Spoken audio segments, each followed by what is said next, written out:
लालू यादव की बेटी रोहिणी आचार्य ने दावा किया है कि उन्हें घर से निकाल दिया गया है। बिहार की राजनीति में बड़ा धमाका, पर असली खेल क्या है ये सुनकर आप दंग रह जाओगे। आप खुद ही एक बात सुन लीजिए, उनकी बेटी क्या कह रही हैं। नहीं, मेरा कोई परिवार नहीं है। अब ये जाकर के आप संजय, रमेश, तेजस्वी यादव से पूछिए, मेरा कोई परिवार नहीं है। वही लोग निकाला है हमको परिवार से, क्योंकि रिस्पॉन्सिबिलिटी लेना नहीं है उनको। पूरा दुनिया बोल रहा है जो चाणक्य बनेगा तो चाणक्य से आप सवाल पूछिएगा। जब कार्यकर्ता चाणक्य से सवाल कर रहा है, पूरा देश दुनिया सवाल कर रहा है कि पार्टी का ये ऐसा हाल क्यों हुआ। बिहार की राजनीति का सबसे बड़ा पारिवारिक विस्फोट, रोहिणी आचार्य बनाम लालू परिवार। क्या सच में लालू यादव ने अपनी ही बेटी को घर से निकाल दिया है? वही बेटी जिन्होंने कुछ समय पहले ही लालू यादव को अपनी जान की परवाह न करते हुए अपनी किडनी देकर उनकी जान बचाई थी। या इसके पीछे है चुनावी राजनीति का बड़ा दांव। बिहार चुनाव के नतीजे आने ही थे कि लालू परिवार के अंदर भूचाल मच गया। आरजेडी की हार का ठिकाना किसके सर फूटेगा, इसी लड़ाई में अचानक सामने आई रोहिणी आचार्य। उन्होंने सोशल मीडिया पर लिखा, मैं राजनीति छोड़ रही हूँ, मेरा परिवार अब मेरा नहीं रहा। और इसके साथ ही उन्होंने बड़ा आरोप लगाया है कि उन्हें घर से निकाल दिया गया है। रोहिणी ने सीधा साधा तेजस्वी यादव पर निशाना साधा। उनका कहना है कि तेजस्वी के खास लोग संजय यादव और रमेश घर के अंदर उनके खिलाफ माहौल बना रहे थे। रोहिणी का दावा, उन्हें अपमानित किया गया, उन पर चिल्लाया गया और यहाँ तक कि चप्पल तक उठाई गई। बताओ भैया, यानी साधारण पारिवारिक झगड़ा नहीं है, पूरी राजनीतिक गैंगवार है। सबसे बड़ा सवाल यही है, क्या लालू यादव ने वाकई रोहिणी को घर से निकाल दिया? असल में लालू यादव ने इस पूरे विवाद पर चुप्पी साध ली। यह चुप्पी ही बिहार में चर्चाओं को और हवा दे रही है। लोग कह रहे हैं अगर रोहिणी गलत होती तो लालू कम से कम एक बयान देते, लेकिन कोई प्रतिक्रिया नहीं। और यही चुप्पी राजनीति का असली मैसेज बन गई है।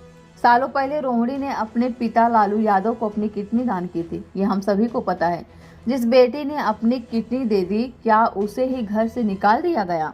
ये भावनात्मक एंगल रोहिणी को जनता की सहानुभूति दिला रहा है और तेजस्वी पर दबाव बढ़ा रहा है।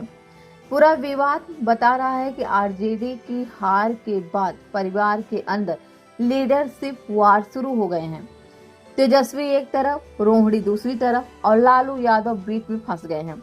राजनीतिक जानकारों का मानना है कि रोहिणी की बगावत से तेजस्वी की छवि को भारी नुकसान हो सकता है। दोस्तों, कहानी अभी खत्म नहीं हुई। रोहिणी आचार्य ने परिवार पर गंभीर आरोप लगाए हैं। तेजस्वी सवालों के घेरे में है और लालू यादव की चुप्पी आने वाले दिनों में राजनीति का बड़ा तूफान ला सकती है। तो भैया, ये सब खबर पढ़ते हुए ना मुझे बिल्कुल भी आश्चर्य नहीं हुई, क्योंकि लालू यादव के यहाँ ये सब चलता ही रहता है। राजनीति के लिए वो कुछ भी कर सकते हैं।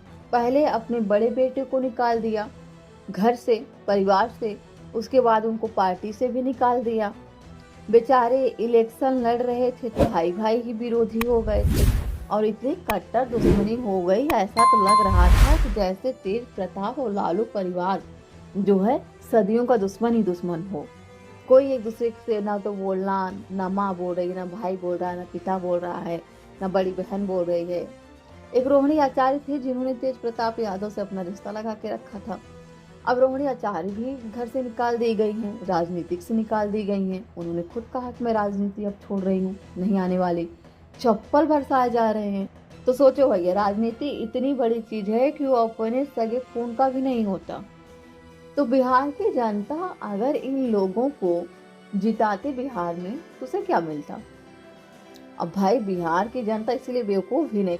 तो भैया, अब आगे बस यही देख रहे हैं कि लालू यादव के परिवार में और कुछ क्या क्या होगा। आरजेडी पार्टी को बनाए रखने के लिए अभी इनके पार्टी में कितने दंगे होने वाले हैं। मोदी जी ने सही कहा था, इनकी पार्टी ही खोखली है। तो भैया, मैं तो यहाँ पे इतना ही कहूँगी, खोई है सोई जो राम रच राखा, को करी तर्क बढ़ावे शाखा। बाकी आप लोग अपना राय कमेंट बॉक्स में कमेंट करके जरूर बताइएगा, ताकि हम लोगों को पता चलता रहे कि आखिरकार ये राजनीति क्या क्या करवा सकती है। वीडियो को लाइक करिए, शेयर करिए और चैनल को सब्सक्राइब करिए।